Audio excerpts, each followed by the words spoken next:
Hi everyone, Andrew Wynd here, foot and ankle physio, and in this video we'll be going through sizing and customization of your Flamingo Pro. Now firstly, you're holding in your hand one of the simplest yet most powerful tools that you can use to improve your foot health, function, and not just for your feet but your whole body, because we know that our body functions well when our feet are happy. So let's get into this video. I'm first going to go through sizing. We're confident that the Flamingo Pro, from lots of testing on thousands of feet, the size range will cover most feet. However, keep in mind that every single foot is different. We have narrow, skinny toes, we have wider toes, we have broad feet, we have very squashed feet. And so it may take a little bit of adjusting and customization to get your Flamingo Pro working perfectly for you. And by the end of this video, you should be confident that you'll be able to get exactly the right fit. A word on sizing. If you are between two sizes, then we typically recommend sizing up. Why? Because we can then trim and customize it down. Whereas if you go too small, it's very hard to, of course, get it to go bigger. So if between sizes, size up. Okay, let's get into the customization. Most shoes are too narrow, and that's part of the problem for our feet, is that it squashes our feet. So if you haven't seen the shoe line and test, and here's my pair of Ultra Escalantes, then what you want to do is take the shoe liner out, and with your toe spacers on, like I've got on this foot here, rest it on top of the shoe liner and stand on top of it. And as you can easily see here, there's plenty of gap on either side of the toes there. So we don't want any compression there, because the toe spacers are going to make your foot spread apart exactly how it's designed to be. So make sure that you're wearing the right shoes to accommodate them.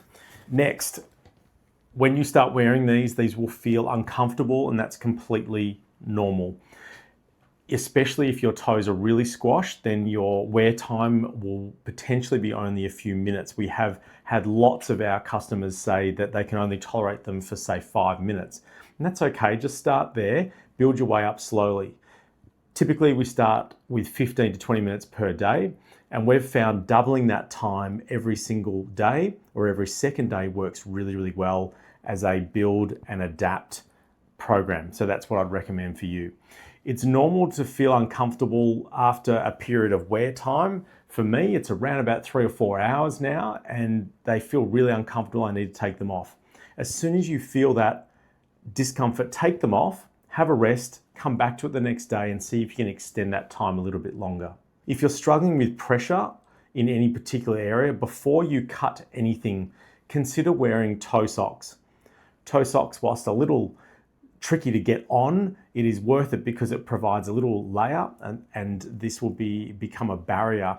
The toe socks, I should say, become a barrier between your skin and the Flamingo Pro, and that will solve most pressure problems.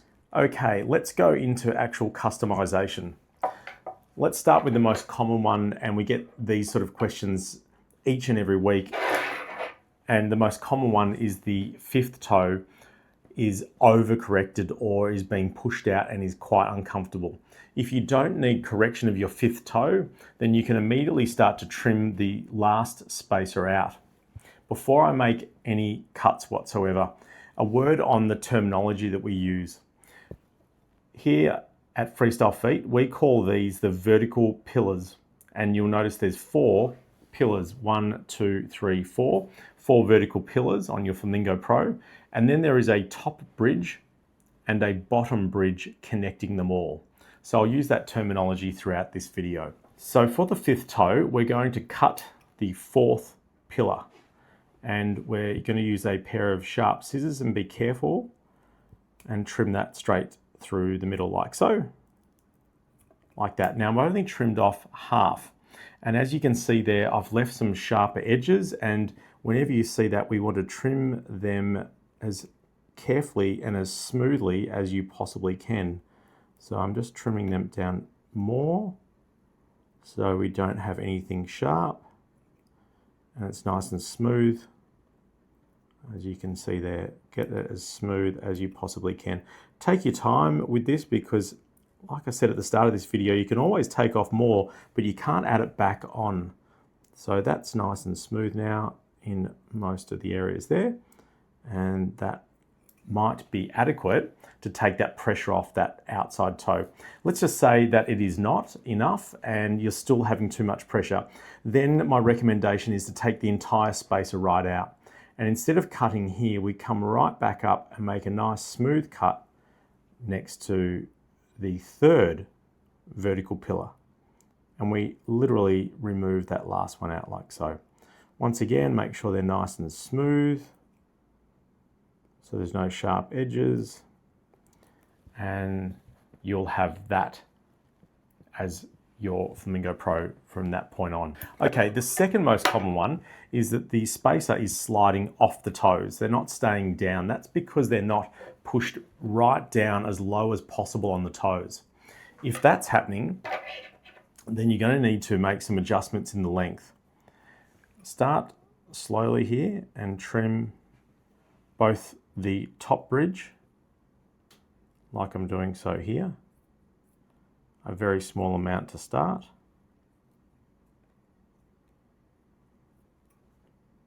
And then the bottom bridge, exact same thing. So we trim the top and the bottom bridge so they sit down lower on the actual feet. Small amount to start, can always add more later. That's if they're sliding off downwards towards your toes. If that's still not sitting nicely, we'll need to trim the vertical pillars. So now we've made it shorter on both of the top and bottom bridge, and it can slide down further onto the feet for a much snugger fit. Let's move to the next common one, and this affects quite a lot of people with webbed toes. If you have webbing between any of your toes, the vertical pillar won't be able to slide down through it. Now that's quite easy to correct for. At that level of the webbing, you can, if it's a lot of webbing, you can trim the entire pillar out, making sure you keep the top and bottom bridge intact for integrity. So I'll take that just out like so. And as you can see, I'll need to do a little bit more trimming in there, but it has come out completely. And those webbed toes will sit in there quite nicely. So with the sharp edges, trim them back down as best you can. Here in the clinic, we use the grinder, which is a rotating disc that just grinds that down so it's extra smooth. You'll be able to do the very similar effect with sharp scissors. Okay, the next most common one, we'll come back to this one, is the hammer toe. I have one of these myself, and the knuckle or the joint sits up and is uncomfortable on the top bridge. What you want to do there is create a small circle. Now being careful here, I'll make a little fold here. Again, start small. If you go too big here, it can be a little bit of an issue. So be careful, and the sharper the scissors, the easier it is. So make a small circle. Again, make it as smooth as you possibly can, and keep the bridge intact on either side, and that hammer toe will sit in there, popping up through that hole there, and take the pressure off it. As a general rule, if there's any other direct area of pressure, let's say a corn between the toes or anything else that can't be alleviated with toe socks, a small circle cut anywhere where there is pressure, even if it's in one of the pillars, will, by the exact same effect, remove the pressure there. So I can cut a small window through here where I've got some space between the two toes. You can see there, we now have a little gap between them there. Yet the structural integrity is still intact. Great. Okay, now the final piece. In your pack of Flamingo Pro, you'll see these little custom shims. And this is one of the best features of the Flamingo Pro, is that if you need more stretch, and a lot of people do for their big toe, they want to get a greater, stronger correction, then you're going to slide these shims into the gaps at the first and the fourth pillar. squeeze the gap open like so, which widens it, and simply slot that in. If you squeeze it enough, it should go in quite easily. You can be quite firm and press that in. So that's slotted in quite nicely, and as you can see, the gap is now much bigger, and that'll give you a greater degree of correction. If that's too much, you can trim the shim down and have less. If you need more, you can use what we had before, the shoe liner from an old pair of shoes. This foam makes a really nice little extra shim, so you can trim a bit of that and slot it in as well for that extra correction. If you're struggling to get your shim in through and it's harder on this side, do your best to open it up and get it in. And then what is most helpful, like we're showing here, that's quite tight, some tweezers pushed in, grab a hold and pull through like so. So now I've got extra correction for a tailor's bunion or a bunionette, and I've got extra correction for the first toe for that hallux valgus. And there you have it. That's how to customize your Flamingo Pro for an exact fit. If in doubt, please reach out before starting to cut, and we'll make sure that these work for you. I'll see you in the next video.